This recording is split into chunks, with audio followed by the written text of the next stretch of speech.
जो है वो आपकी स्किन के लिए अच्छा होता है, त्वचा के लिए अच्छा होता है, ठीक है।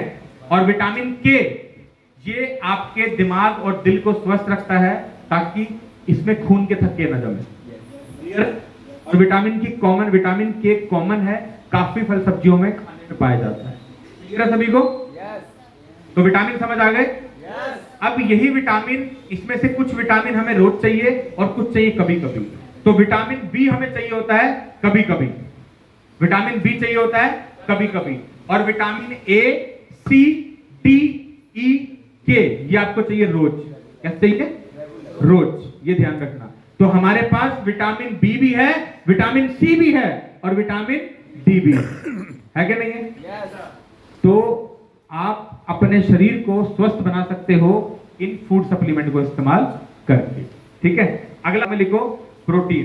प्रोटीन आपको मिलता है दूध या दूध से बनी चीजें। कहां से मिलता है? दूध या दूध से बनी चीजें, अंडा, मांस, मछली या दूध या दूध से बनी चीजें। और तीसरा साधन होता है पौधे, कुछ पौधों में भी प्रोटीन होता है, ये ध्यान रखिएगा, क्लियर है सभी को। लेकिन डेली दूध पी पा रहे हो, डेली अंडा, मांस, मछली खा पा रहे हो? जो लोग नॉन वेजिटेरियन है नहीं खा पा रहे, तो प्रोटीन कहां से ले पा रहे हो? दिन बर दिन शरीर में प्रोटीन की कमी होती जा रही, ठीक है। अगला आता है फैट, जिसको बोलते हैं हिंदी में वसा और देसी भाषा में चर्बी। क्या बोलते हैं?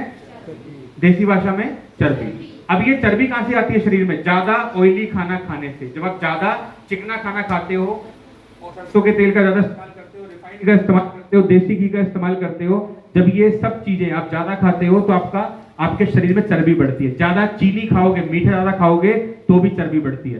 कितने लोगों के घरों में रिफाइंड इस्तेमाल होता है? हाथ खड़ा करो, आज ही से बंद करवा दो अगर जिंदा रहना है तो। रिफाइंड आपके दिल के लिए बहुत ही खतरनाक होता है। कोई भी हार्ट का डॉक्टर आपको रिफाइंड इस्तेमाल करने के लिए नहीं बोलता। आपको सब्जी बनानी है, सरसों के तेल में बना लो। पराठा खाने का मन है, देसी घी में खा सकते हो, यस, लेकिन रिफाइंड त्याग दो, ठीक है। अब उससे हमारे शरीर में एक प्रॉब्लम होगी, हमारे ब्लड का जो कोलेस्ट्रॉल लेवल है वो बढ़ जाएगा, ये ध्यान रखना। और ब्लड कोलेस्ट्रॉल बढ़ेगा तो बीपी हाई होगा, बीपी हाई होगा तो हार्ट अटैक कभी भी आ सकता है, ये ध्यान रखिएगा। अब ब्लड कोलेस्ट्रॉल कैसे बढ़ता है? आप जो भी खाना खाते हो, जैसे खाना आपके शरीर में जाता है वो आपके शरीर में जाकर क्या बनता है? ग्लूकोज। क्या बनता है? और आपके खून में जाके मिल जाता है।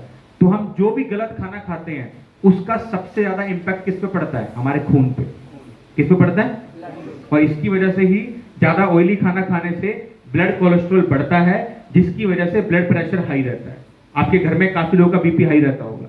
एक कारण है ज्यादा ऑयली खाना खाना, दूसरा कारण है ज्यादा सोचना, ज्यादा टेंशन लेना, जिसकी वजह से एक हाइपरटेंशन की बीमारी होती है और फिर आपको जिंदगी भर बीपी हाई का प्रॉब्लम रहेगा।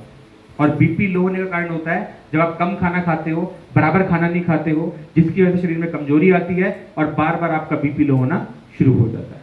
अगला आता है चीजें, कोलेस्ट्रॉल बढ़ता रहेगा, बीपी हाई होता रहेगा तो आखिरी में हार्ट अटैक जरूर आ जाएगा। तो कितने लोग चाहते हो कि आपको हार्ट अटैक आए? चाहते हो? कितने लोग मॉल में गए हो?